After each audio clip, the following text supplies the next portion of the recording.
अब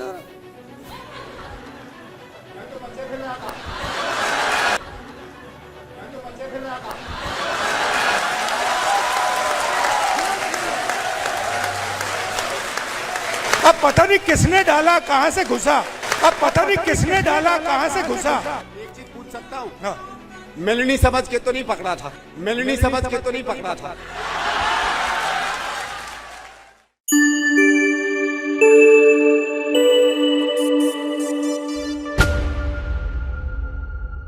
पूर्वीच्या काळात मंचांवरून नाटकं सादर केली जायची, बालगंधर्व वगैरे, आणि त्यात स्त्री पार्ट करायला कोणी महिला कलाकार नसायच्या, कारण तेव्हा आजच्यासारखं लिबरल वातावरण नव्हतं समाजात.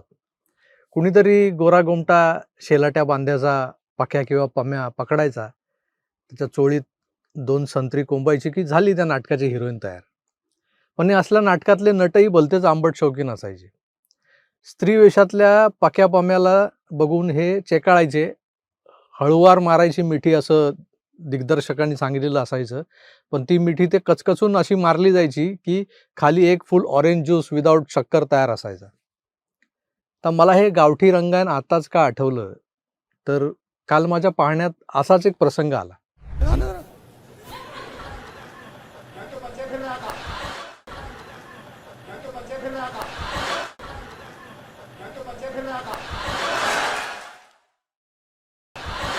कुठलाही विधिनिषेध न पाळता एका महिला राष्ट्रप्रमुखावर केलेली लैंगिक टिप्पणी आणि आजचं माझं विवेचन याचा परस्पर संबंध काय, तर तो पुढे उलगटत जाईलच.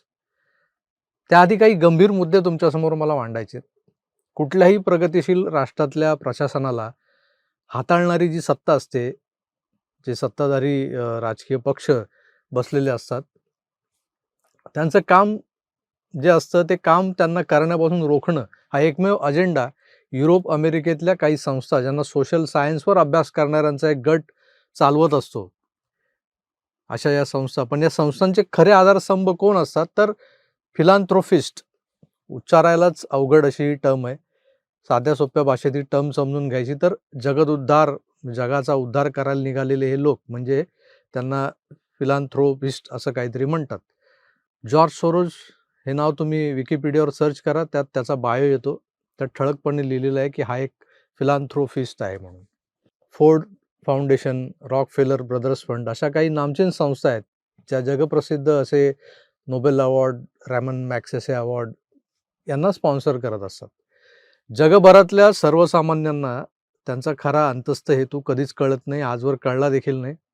या संस्थांकडून काही देश हे सातत्यानं गरिबीतच कसे राहतील, त्यांच्यावर IMF सारख्या किंवा वर्ल्ड बँकेसारख्या संस्थांची कर्ज नेहमीच कशी साचून राहतील, वाढत जातील, व्याजाचे डोंगर उभे राहून त्याखाली ते देश पार चिरडून कसे जातील हे पाहिलं जातं.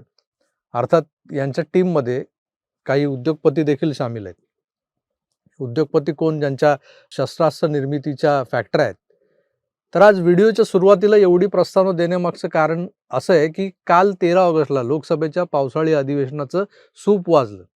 म्हणजे सदनाचं कामकाज अनिश्चित कालासाठी स्थगित केलं गेलंय. अर्थात पुढच्या अधिवेशनात हेच कामकाज रिझ्यूम केलं जाईल.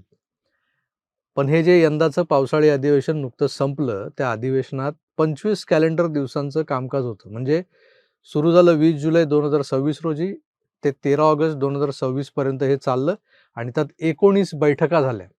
वारंवार होणारे व्यत्यय आणि कामकाज तहकूब करावं लागल्यामुळं प्रत्यक्ष कामकाजाचे तास मोठ्या प्रमाणात कमी झाले. राज्यसभेचे कामकाज सुमारे 37 तास 49 मिनिटे आणि लोकसभेचे कामकाज केवळ 17 ते 19 तास चालले, असं लिहून आलंय ऑफिशियली. या गदारोळातही 12 विधेयकं मंजूर केली गेली. आता या अधिवेशनात देशाचं लक्ष लागलं होतं ते FCRA आणि डिलिमिटेशन या 2 महत्त्वाच्या विधेयकांकडे. अधिवेशनाआधी तृणमूल काँग्रेसचं विघटन झालं. NCP, अकाली दल, दक्षिणेतला एक पक्ष अशी बरीच जोडतोड झाली, जे या विधेयकांच्या बाजूनं मतदान करायला उघडपणे तयार झाले होते. आणि आता ही दोन्ही विधेयकं संसदेत मंजूर झाली तर एकामुळे भाजप NDA 2029च्या निवडणुकांमध्ये मजबूत होण्याकडे वाटचाल करणार असं चित्र निर्माण झालं होतं. तर दुसऱ्या म्हणजे FCRA जर मंजूर झालं असतं तर त्यामुळे फॉरेन फंडिंगवर कात्री चालवली जाणार होती. अनेकांची राजकीय दुकानदारी बंद होणार होती. या फॉरेन फंडिंगवर काही मिशनऱ्यांकडून मोठ्या प्रमाणावर जे धर्मांतरण चालतंय भारतात, देशविघातक शक्तींना बळ मिळतंय, तो परदेशी मदतीचा ओघ कट करण्याचा मार्ग या FCRAनं उघडला जाणार होता. पण हे होऊच नये यासाठी 20 जुलैच्या तब्बल 21 दिवस आधी परदेशात गेलेला भारताचा विरोधी पक्षनेता हा ट्रेनिंग घेऊन अधिवेशनाच्या दिवशी की आदल्या दिवशी भारतात परततो. आणि तो आल्यानंतर दुसऱ्याच दिवशी जंतर मंतरवरचं आंदोलन जोर पकडतं, जे आधी 17-18 दिवस अगदी गपगार चाललेलं असतं. सोनम वांगचुकला उचलल्यानंतर त्याची भूमिका बऱ्यापैकी बदललेली तुम्ही पाहिली असेल. त्याचा कन्सर्नही तोच होता, काय तर फॉरेन फंडिंग. त्याशिवाय त्याचंही दुकान बंद होणारच होतं, फॉरेन फंडिंग जर बंद झालं तर. काही दिवस हॉस्पिटलमध्ये आराम करणाऱ्या, पाहुणचार घेणाऱ्या सोनम वांगचुकला दिल्लीश्वरांनी काहीतरी कानमंत्र देऊन लडाखला रवाना केलं, तेही वंदे भारत एक्सप्रेस ट्रेननं. हॉस्पिटलमधल्या खातिरदारीनं आधीच सोनम एवढा भारावला होता की त्यानं लगेच वंदे भारत सारख्या ट्रेन्समुळे भारतीय रेल्वेच्या कार्यक्षमतेत किती वाढ झाली आहे, दर्जा कायच्या काय झाला आहे आणि एकंदरच प्रगती, विकास असे सगळे एकमेकांचे चुलत मावस भाऊ बहिणी एकदम त्याने समोर आणले आपल्या. आपण पाहिलंय, मी काय अतिशयोक्ती करत नाही. त्याने ट्विट केलं होतं, एक व्हिडिओही केला होता वंदे भारतमधून. पण दिल्लीश्वरांच्या चाणक्य नीतीला गपगार करणारा 56 वर्षांचा गांधी घराण्याचा युवराज हा मात्र आपल्या योजनेत यशस्वी ठरला, हे मान्य करावं लागेल आपल्याला. जगभरातून फंड केलेले कॉकरोच जनता पार्टीचं जे काही आंदोलन होतं, मग त्यांचा संसदेवर मोर्चा जो होता, राहुल गांधींचं पंतप्रधानांच्या घरासमोरचं आंदोलन जे होतं, आणि त्यानंतर धर्मेंद्र प्रधानांची विकेट पडली, तरीही आता सातत्यानं अमित शहाचा राजीनामा मागा, मोदींचा राजीनामा मागा. याही पलीकडे जात काँग्रेस नेते पवन खेडा यांनी संसद परिसरात ते माकडाचं सॉफ्ट टॉय दाखवत पंतप्रधान नरेंद्र मोदींवर निशाणा साधल्याचं दृश्य समोर आलं. त्यावर घोषणाबाजी झाली. विरोधक म्हणतात हा सगळा सरकारच्या धोरणांच्या विरोधातला राजकीय उपरोध आहे, म्हणून त्यांनी उपहासात्मक काहीतरी केलं होतं. पण हे सगळं करत असताना तुमच्या लक्षात येतंय का, संसदेसारख्या सर्वोच्च लोकशाही संस्थेच्या परिसरात राजकीय विरोधाची भाषा इतकी खालच्या पातळीवर न्यायची कोणी नेली? कारण काय आहे की संसदेचं प्रांगण म्हणजे सरकार आणि विरोधकांनी एकमेकांना भिडण्याचं रणांगण नाहीये ते. संसद भवन हे देशाच्या लोकशाहीचं संस्थात्मक प्रतीक आहे. मी मुद्दाम राहुल गांधींच्या वयाचा उल्लेख सतत करत असतो. हा माणूस जर सर्वसामान्य असता, तुमच्या आमच्यासारखा, म्हणजे याचं आडनाव गांधी नसतं आणि याला ही आयती लाभलेली राजकीय पार्श्वभूमी नसती, तर पुढच्या 2 वर्षात याला निवृत्त व्हायचंय.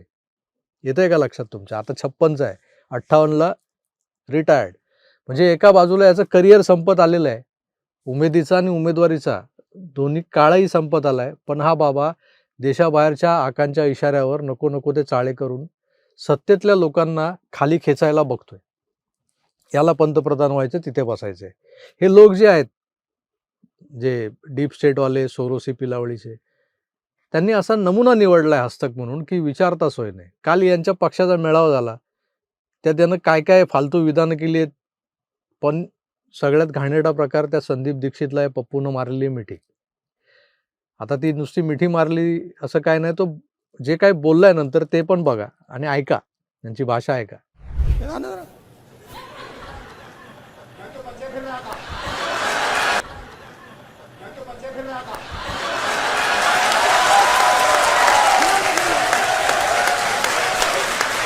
अब पता नहीं किसने डाला, कहां से घुसा, अब पता नहीं किसने डाला, कहां से घुसा.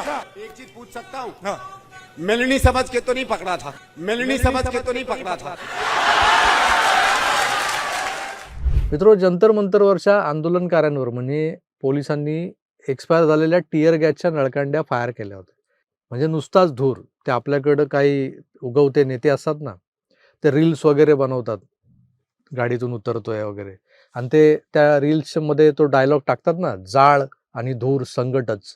पण इथं ना जाळ होता ना पुरेसा धूर, आणि एक्सपायर्ड असल्यानं त्या धुरानं कुणाचे डोळेही चुरचुरले नाहीत. अश्रुधुराच्या नळकांड्या फोडल्या खऱ्या, पण आंदोलकांनी त्यातून सहज पार होत नंतर पोलिसांना चोपलं की पोलिसांच्या आणि त्यांच्या घरच्यांच्या डोळ्यातून पाणी आलं. ही परिस्थिती. राहुल गांधी असाच एक्सपायर्ड टियर गॅसचा गोळा आहे.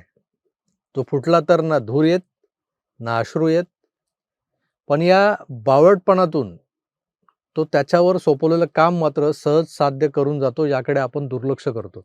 कारण आपल्या लेखी तो पप्पू असतो. तो पप्पू नाहीये मित्रांनो. त्याला जून महिन्यात जी ट्रेनिंग त्याच्या आकांनी दिली होती, त्यानुसार त्याने वेडेचाळे कर, अजून काय काय कर, पण आपलं काम चोख कर म्हणत संसदेचं कामकाज होऊच दिलं नाही. दोन्ही महत्वाची विधेयकं पारित होण्याआधी भाषणात गुंडाळल्यागत JPC-कडे विचारार्थ पाठवली गेली. Joint parliamentary committee. कशासाठी? तर त्याच्यावर तिथे आता विचार होईल, फेरविचार होईल.